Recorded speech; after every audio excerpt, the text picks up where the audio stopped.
Ladies and gentlemen, dear ambassadors, friends, family, Ukrainian family, thank you so very much for joining us today, Saturday.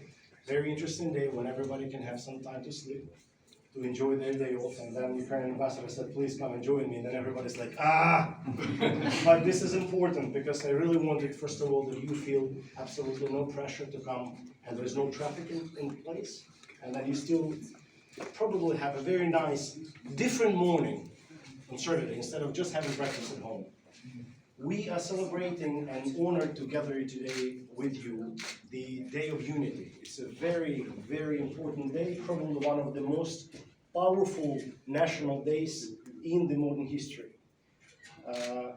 105 years ago, 1990, on January 22, the two parts of Ukraine, the Ukrainian People's Republic and the West Ukrainian People's Republic, laid out foundation to become one unified country. So we celebrate the unity of Ukraine starting from 1919, and 105 days we show to the whole world what is unity. Unity beyond territory. And as you see, because of the unprovoked aggression, which started 10 years ago in 2014, now this year it's already 696 days and almost 2 years, and we're still showing the whole world what unity is about. Beyond the territory of Ukraine, beyond the part of Donbass or Crimea, because unity is something which we believe can get us to prosperity, to victory, and definitely to showing what the democratic processes are. We understand that there are many conflicts in the world. Many of them are territorial, many of them are based on resources, but this conflict is based upon the existence of the notion of that Ukraine can exist or not. Somebody is trying to steal the history of Ukraine by occupying Kiev, by putting together all the strands to have the church in Moscow, not in Kiev, by having the universities in Moscow saying that there's never been an educational effort in Ukraine, by saying that the language never existed. But those people who can really be open to history, they open up the books and they see that the Kiev state, the Kiev Rus, was created far, far, far earlier than Moscow was ever created on the Swan. And if it were not for the Mongol Tatar invasion, which destroyed the part of the religion, part of the universities, part of the society, and that we had to move further north, and then we started disseminating and dispatching, otherwise we would be still creating the strong Kiev Rus state.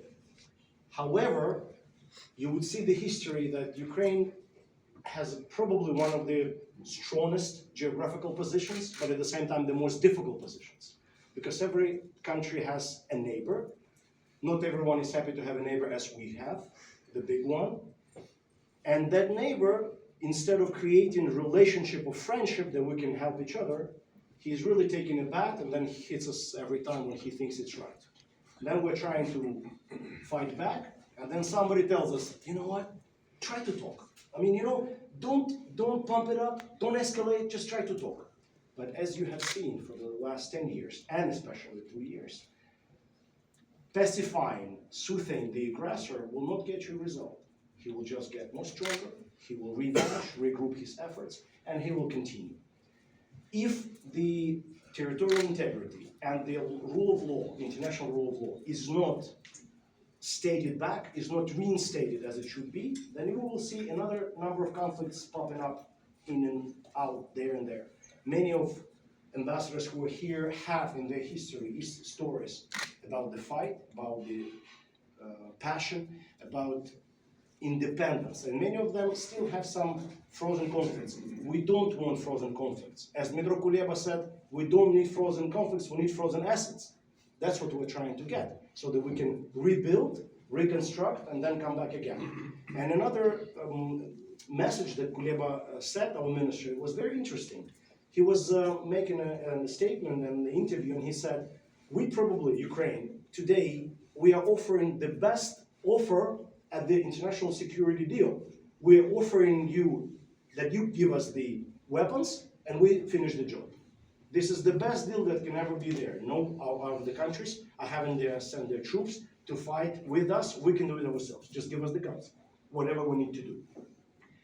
The Unity Day, which we really wanted to get you together, is important for us because since 1990, even before Ukraine regained its independence, there was a very interesting move which we wanted to show to the whole world based upon the Baltic experience when they were getting together and having each other as a chain, as a bridge of people. We tried to do it in 1990, trying to get together Ivano-Frankovsk from the west side, Lviv, up to Kiev with one human chain, with one human bridge. And it was about 770 kilometers. And more than 3 million people participated in that bridge. And behind you, there is just a small abstract of the pictures which would show you how people were getting united, how they were keeping, how they were using Ukrainian national dress to show the whole world the Ukrainian unity, the Ukrainian trade. So it's not something that is there. I may make a joke right now. You know, you remember that wonderful advertisement of the Nokia connecting people. So Russia has vodka connecting people, Ukraine has unity connecting people. And you would see it. You would never see in any world, in any country right now, the unity that we have. We really showed that we can preserve our identity, and definitely we cannot do anything but fight without your support. Should you, the ambassadors who are here, at their capitals, allowed us to have the support, we might not be able to fight that long, and everybody understands that. Now, within these 2 years, we already try to reconfigure what we can. We are becoming more independent, more powerful, and we still need your help. And we still want to thank you for every single donut, for every single thing, every word of support at the international fora that you and your respective governments and capitals are making. Now, if we're talking about Kuwait, absolutely nothing I could achieve without the diplomatic corps. Absolutely. We started in 2024, February, 2 years ago, when 25 ambassadors came to support me in the same day. Many of you are present here. And since that day, I feel not alone. Anything I need to do in the Ministry of Foreign Affairs, I can do with your help. This is I'm telling to my Ukrainian community and our friends. And I really want to reiterate that without you guys, the ambassadors, I cannot really do it. You understand, it is difficult. So when I go and I knock the door, and somebody opens, somebody not, but then when you, 35 people, are knocking the door and saying, look, open up the door for him, then they open the door. Now I have to thank the diplomatic corps for helping me to achieve the great result of the Kuwait support that we have received, 40 generators, huge number of generators that were sent to Ukraine to help our people in need, and I couldn't do it without you, because it was 9 months of every day, daily knocking on the door. Then we had some money that was sent to United Nations. Then we had the 2 airplanes, one to Poland, one to Romania, again because of the help of the ambassadors, so they can really had some help from Kuwait. Last year we had a visit of the Minister of Foreign Affairs, Kuleva. We were celebrating 30 years of diplomatic relations. It was a really good one. He came exactly the same day when the protocol was signed 30 years ago. It was a powerful event. We were very happy. We presented Kuwait. We thank Kuwait for their support by presenting, I believe, the iconic works, iconic masterpieces of what we presented to Kuwait. The history of Kuwait through the novels that many of them do not know, and the history of Kuwait through football, because our football great coach was coaching here for 3 years. So we spent 4 years to present that information for them, to thank them for what they're doing to us. And I believe this is really good. This year we had the phone conversation between the President Zelensky and His Highness Sheikh Mishad.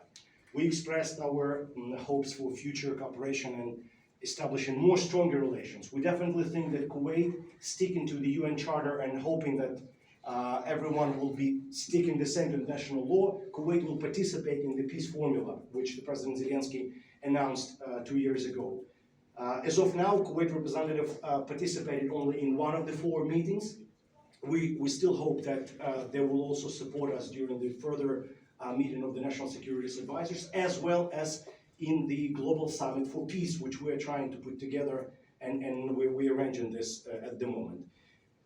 In regards of the Kuwait society, believe me, every now and then, almost every 2 days, somebody from Kuwait society, people come here to support me. Just friendly-wise.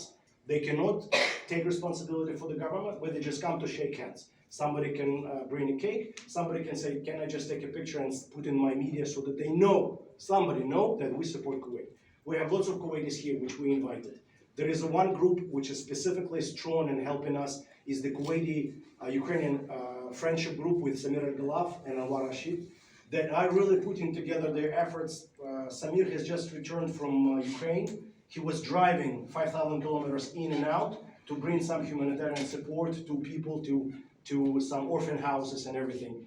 They're helping us to put together the message in the media that they can also be unhappy with, let's say, official position not to help Ukraine the way it is. Why? Because Kuwaitis have already witnessed their aggression. They've seen it 30 years ago when the whole country was raped, tortured, destroyed, ruined, but 37 coalition members put together their efforts to fight back for them, their own country.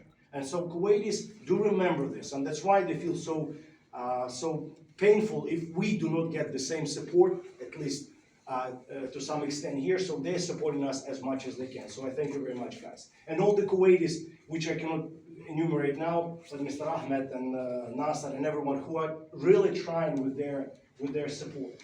Now, with ambassadors, we have covered that without you, I cannot really do it. With the Kuwaitis who really reiterate the position that I really need help, I wouldn't do it. But I wouldn't do anything without the Ukrainian community. Let's imagine that I have no support from the diplomatic community and I have no Kuwaitis. What can an ambassador do? Absolutely nothing. There are 4 people in the embassy. They're trying to work 25 hours per day, 8 days a week to make sure that we deliver something. But without the Ukrainian community, we cannot do anything, really. Every donut, every word, every single support which you give me, and I really, truly share this is worth millions of dollars, because you are doing this, because you are sending back your messages, because you are sending back your emotions. And then, you know, it's too far. We're 5,000 kilometers from Kyiv, and we do not have millions of people like in Canada, like in France, like in Portugal, in Spain, in Poland, in Greece, where you can really have a city gathered together. We cannot. We can only do, what, 40 people, 50 people? But each of you who comes, each of you who reads the news, who resends the message, is really a support of me. Now, I'm working for you, not for someone else. I came here to make sure that I change the perception of Ukraine in Kuwait. And we did it. We really made it almost 2.5 times the trade over, which was really good. We expanded the spheres of interaction with Kuwait. Then COVID came, unfortunately, then the war. And then it is very difficult within the 4 years of the diplomatic service time, you have 2 years of war and 2 years of COVID. And you cannot do much, but we did. And again, why? Because we have the support of the Ukrainian community, the diplomatic corps, and the Kuwaitis. So this unity really stretched out to you. My unity, which I have it in my heart, back home, with this bridge of people for thousands of kilometers, this is my Ukrainian unity. Now, our unity here is, you can see yourself. I don't have to tell you more except to thank you for what you do, because you are creating that unity. Every ambassador, every diplomatic personnel who is here working, and we have the Ukraine group support, and everybody is there, and believe me, with great pleasure, you read the news that some of the ambassadors says, okay, we did this for Ukraine, we did this for Ukraine, we're continuing this, we're doing this démarche, we're doing this conference, we're doing this renovation. This is really important. And when I had a meeting in August last year at the ambassadors conference in Ukraine, I said, no one in the region, 100%, but maybe even in the East, does not enjoy the level of support of the diplomatic corps as I do. None of my ambassadors here in the GCC or in other places in the region, except maybe some really huge diaspora places, they do not enjoy that place, that support of the diplomatic community. We can talk to each other, we can share each other. Lots of ambassadors are really going, and I'm telling this message to Ukrainians, lots of ambassadors are going out for their meetings to raise my questions. They have, as you can imagine, they have their own agenda, and their governments are asking them to do the same. It's not very easy to push the agenda with Kuwait sometimes, but still they sacrifice their agenda to help mine, and to call them and say, guys, we need to have this, and you need to have this. And all the delegations who are coming here, and I know it for sure for 100%, I don't want to name all of the delegations, but everybody, they come, they say, Ambassador, would you want to come and share your opinions? So that we can have our delegations raise that issue. And all the delegations that are coming here from different parts of the world also do raise these questions for Ukraine. This is really, really, really important. What I wanted to offer is that those of you guys who have not yet touched the books and you would really wish to have it, please feel free. Have a look at the pictures behind you. Maybe you will be able to get also the emotion that I have. For the Ukrainian community, I would like to present such a very interesting piece of work which we did for the last 4.5 years of our team working here. This is the Ukraine in Kuwait, the public diplomacy, 1923. What we have achieved with you, with the Ukrainian community and the diplomatic guys here in Ukraine. This is in Ukraine, but it is a very unique design, which we did it with us. It's Oleksandr, our diplomat, was creating this, and we have placed all the events which we had with the Ukrainian community there. You will see the QR codes. Oля will show you that you can really download and have a look at this pamphlet. This is really an amazing thing. I shared it with our Minister of Foreign Affairs. Maybe some other ambassadors would wish to use the same pamphlet and put their information. Now, when I circle back and I see, wow, we've done a lot of things, really, and it's only some small portion of public diplomacy which we really showed here for the Ukrainian community. So please share this. And as well, I want also to introduce our diplomat Ivan, who has prepared also something, might be very interesting. It's a virtual reality. We have downloaded and prepared some presentation there to see the status of the Ukrainian cities at the moment. There are some cities which absolutely ruined, like in Bucha and Mariinka and everything. And Ivan has downloaded there virtual, real pictures that you can use the camera and then shuffle through this. Please, if you have 30 seconds, 40 seconds that you can devote and dedicate, please ask Ivan. He will help you to settle. This is very, very strong emotion for us as well, so we can really share this one. After I finish my long speech, I will definitely offer the catering something for you. We couldn't do much. You know that within these 4 years, I only was able to make one national day. It was in January 2020. It was a great event. But then, knowing that the war is there, I really cannot afford to spend the money for big events or for hotels and then, cut a cake, which I don't think is correct from my perspective. That's why I don't want to cut a cake. However, today we will be offering some catering for you, as well as our hospitality and our friendship. We'll try to continue through this year. We'll have maybe some other events which we think it might be able to prepare to offer. Is there anything else that I wanted to?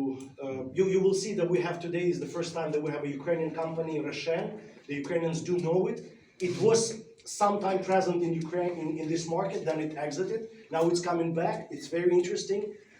The guys would like to offer something, especially for our young generations, some candies and waffles. So please feel free to try to take it with you. This is important.